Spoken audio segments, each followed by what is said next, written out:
Hey, listen, I know it's pretty crazy right now. After the last year, your team is at its breaking point. They've been overworked and overwhelmed for a very long time, and you've been doing mentally your best to try to tell them to keep putting forward the effort, keep pushing, keep getting stuff done.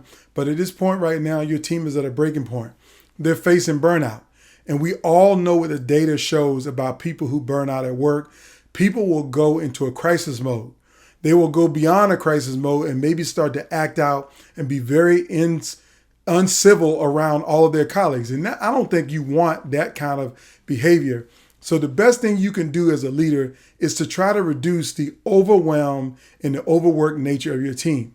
And you're probably struggling with that because you know you got more and more demands on them and more demands on you. So you're all overworked and overwhelmed. But I will tell you, the thing that you have to be worried about is what happens when everybody starts to hit their breaking point. You're going to lose revenue. You're going to lose productivity. It might create an unsafe work environment that could be very dangerous to everybody that you're trying to serve.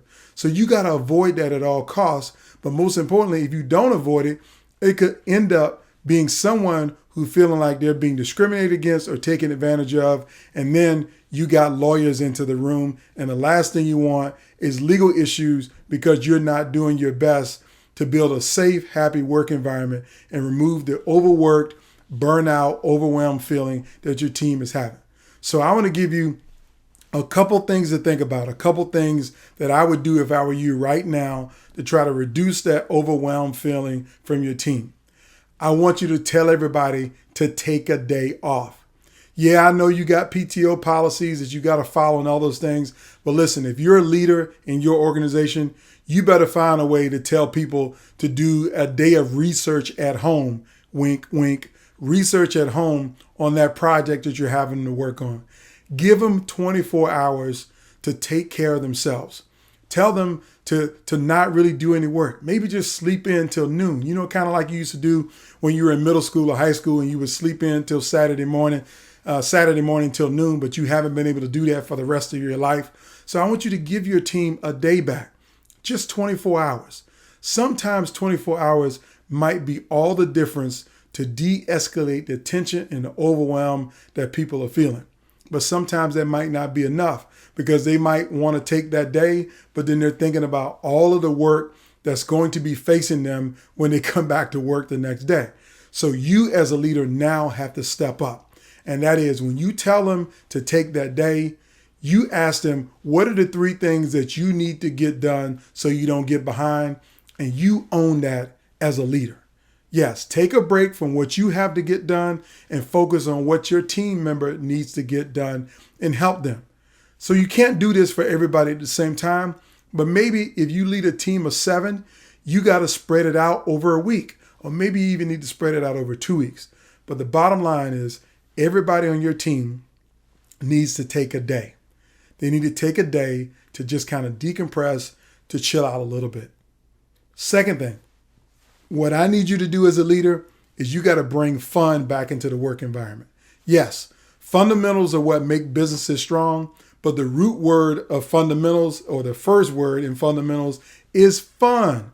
So you got to find a way to bring fun back into the work environment. So what are you doing to bring humor, to bring laughter, to give people a sense that things are not as overwhelming as they seem, because we can always find a way to laugh about it.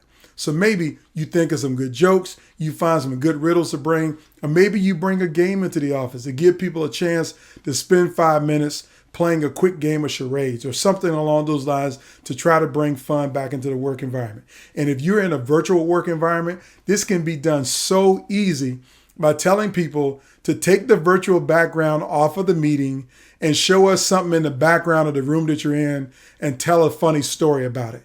It might take 20 minutes of a meeting, but it might be the biggest difference in the world to reduce that overwhelm and burnout that your team is feeling from all of the overworked nature that you have them under. So that's the second thing, is try to bring fun back into the meeting. Now, the third thing is the one that's probably the most important, is the one that you regret doing and that you're afraid of doing sometimes, and that is going to your boss and demanding more resources to support your team. Yes, I'm telling you to go in to ask for more people, more money, and more support to take care of your people. See, you got to do this because if you don't fight for your team, nobody else will. If you don't stand up for them, nobody else is going to stand up for them. And you know the work that they're doing. You know how much they're putting in. You know how hard their jobs are. And the only way that they're going to feel good about you is if they know that you're standing up for them. So the question is, what are you going to do to stand up for your team? How are you going to ask for resources to reduce that overwhelm and overworked nature of your team? Yes, I know you've been told 5 times that we don't have any budget. We don't have the resources. It's not a good time right now. It's never going to be a good time. But the reason why you want to stand up for your team and you want them to know that you stood up for them, because if they even believe that you're fighting for them and that you're trying to have their back 100%, then they're always going to have your back 100%. They might feel like, you know what, our burden is not any less. We still got so much more work to do and we still feeling overwhelmed. But I know I have a leader who cares about me, did their part to help me, and I can trust that they're always going to fight for us. Those are the 3 things that you need to do if your team is feeling overworked and overwhelmed, and it will make a difference. So I encourage you to share this video, like it, comment, or give it to someone who might be dealing with the same circumstances you are. But the bottom line is you got to get yourself ready to be that leader, to be the boss. And so you got to pay the cost by reducing the overwork and the burnout for your team. Have a fantastic day.